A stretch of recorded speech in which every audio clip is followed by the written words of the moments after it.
all 8 aircraft delivered 2,000-pound bombs each in this little village. Well, as I pulled off and went up like that, I rolled back so I could see. And when I looked back down in what was the jungle, there was nothing. Nothing. Just fire and smoke and nothing. And we had just completely obliterated this.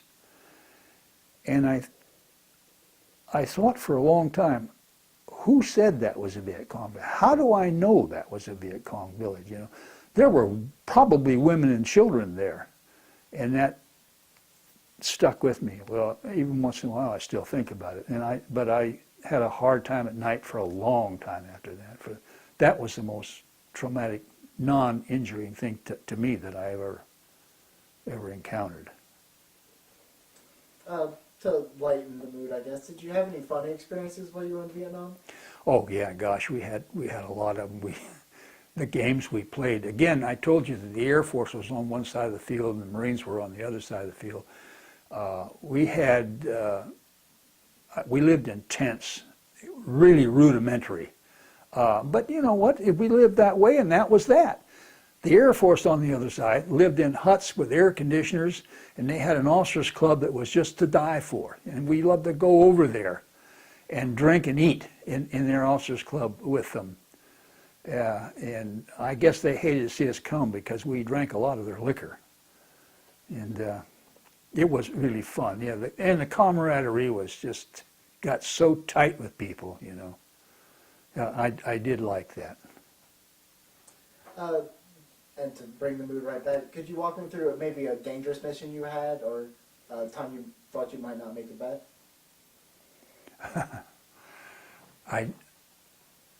I do, and it seems funny to me now. It didn't seem funny at all at the time. I was flying a mission, and we were going to go just north of the demilitarized zone and hit some weapon emplacements up there.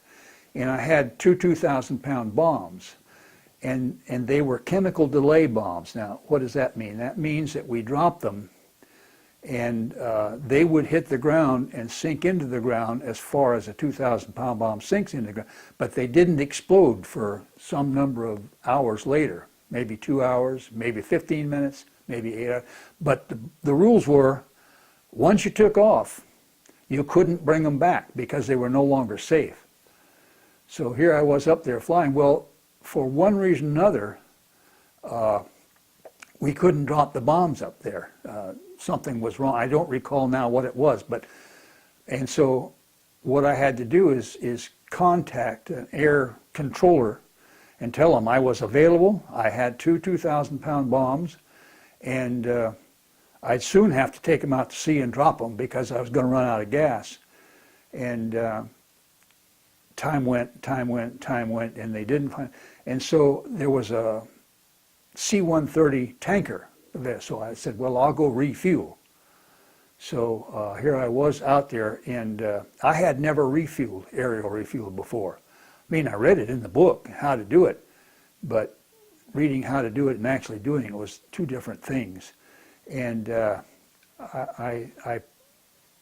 we call it fence because in the Crusader, the refueling probe comes out of the side of the fuselage and goes forward, and it sits out there about 3 feet from your windscreen here in the cockpit. And you have to plug this basket that's about that big around, and as you fly up near the basket, of course, the airflow around the airplane pushes the basket away, and you're sitting out there doing this, you know, and of course, C-130 doesn't fly fast as the Crusader does, so you're sitting there at minimum speed, flying like this, and it flies terribly like that. And I was fencing with that airplane, like I finally ended up having to drop the bombs at sea and coming back and landing. And I was disappointed, but I remember the first thing I said when I got back to the squadron, I said, you know, there's a lot more to that refueling than meets the eye. And I think we ought to train on that before we send guys out. And that was the joke of the squadron for a long time. Out of curiosity, what sort of chemicals did they have in these bombs? I don't know. It was the fuse mechanism. The bombs weren't chemical. They were just standard 2,000-pound bomb. But the fuse on the front of the bomb, which detonated the bomb, was as chemical delay, and I don't know, it had some sort of thing that a shock, it broke a bottle of acid, and the acid ate away its, until such time, I don't know anything about internal workings of bombs, but that was what it was. No, the bombs were quite standard. They weren't chemicals. Were there any other missions where you were in particular danger? Oh yeah, some of them. I think I told you that the first mission I had where my wingman got shot down, I took a lot of hits that day. They had, I remember when I got back, there was a big streak along the canopy where I had taken a hit right there in front of me, and it made a gash, but it went around the canopy. And took a lot of hits in the airplane too. But that was not terribly uncommon when you're flying close to them like that. They get their lick. And when I was flying north, I never got hit with a missile, but we certainly saw them, and we had a little indicator that missiles were in the air. We had this little indicator, and when that happened, it was exciting. And I have fenced with the missiles, but I never got hit with one. Let me rephrase that. What's something that the enemy force did that you admired? Their tenacity. I thought they weren't stupid. It's foolish to call them stupid, and yet they'd stand and fight. And they were outgunned. Usually they were in the, they had more men, but they were outgunned in virtually every area. They could almost never get artillery up meaningfully. And they always, not always, but very regularly had to face artillery and air support. And I admire that they were so tenacious. Tell me about your last couple weeks in Vietnam. The first time? The last time. Oh, the last time I was on a staff, again, like I said, and I liked doing what I did, but I would rather have been in the cockpit than directing operations. But I remember we had what you call a double E8 telephone.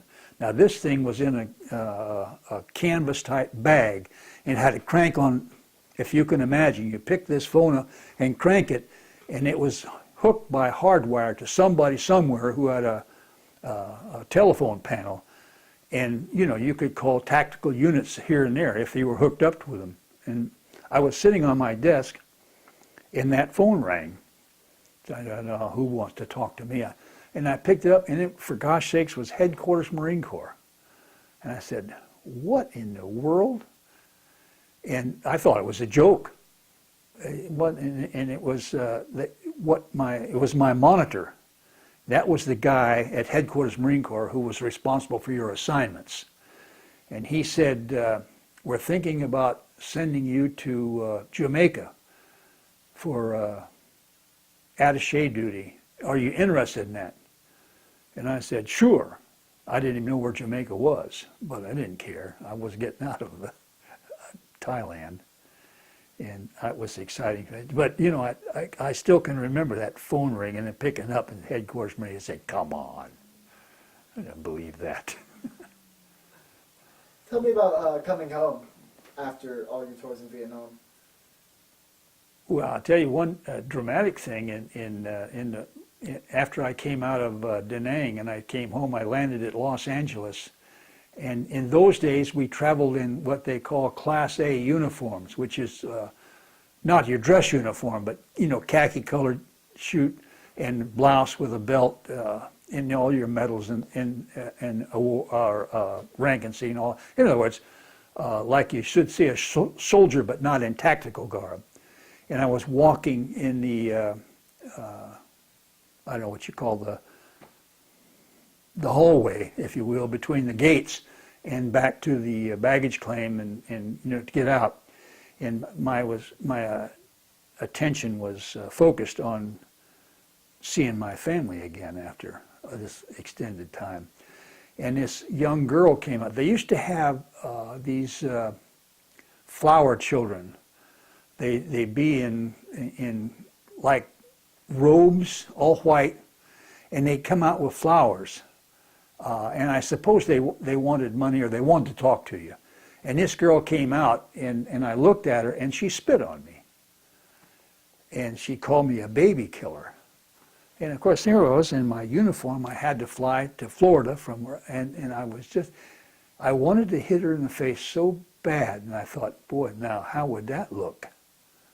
So I just looked at her and walked away. But that was really hard to do.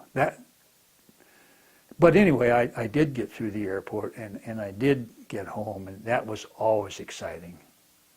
So. Well, did you have any other memorable experiences from Vietnam that you might have missed? I just can't think of anything. Did you have any leaders that inspired you while you were in the military? Yeah, I did. I told you about the operations officer of the first jet squadron I was in. His name was O'Donnell, and he was. I was a first lieutenant, and he was a major, and I really admired him. He was the one that said, "You have never flown a jet airplane. You have, you know." But he also was at Iwakuni, Japan, when I was there the second tour, and he was the commanding general of Task Force Delta that went back into Vietnam, then over to Thailand. And I worked for him as the deputy chief of operations, and I really, really admired him. He actually came, I think he was a 3-star general when he retired. So he was stand out amongst all the people I can think. But there were a lot of people that I just thought highly of, very highly of. But I served with him twice. The only one I knew of that I served with twice. What's the most important lesson you learned while you were in the military? Well, first place, I really liked it. I liked the military. I told you earlier on that I never thought I had what it took to do the job. And it was only a matter of time where they threw me out. Well, I got over that. I either thought they were too dumb to ever find out that I wasn't worthy, or I had going to make the minimum grade. So I overcame that, and I guess the integrity of the people I worked with and their absolute dedication to get the job done was inspirational to me. And I just, one of the highlights of my life was the inspiration I got from those people. Well, was there anything else you'd like to say? Closing statement? Well, other than I appreciate your coming by and finding my story worthy, I can't think of anything. Well, hey, it's an absolute honor and a pleasure to get to speak to you. And I'd like to thank you so much for taking the time. But most importantly, I'd like to thank you very much for your service. Well, you're more than welcome. Thank you.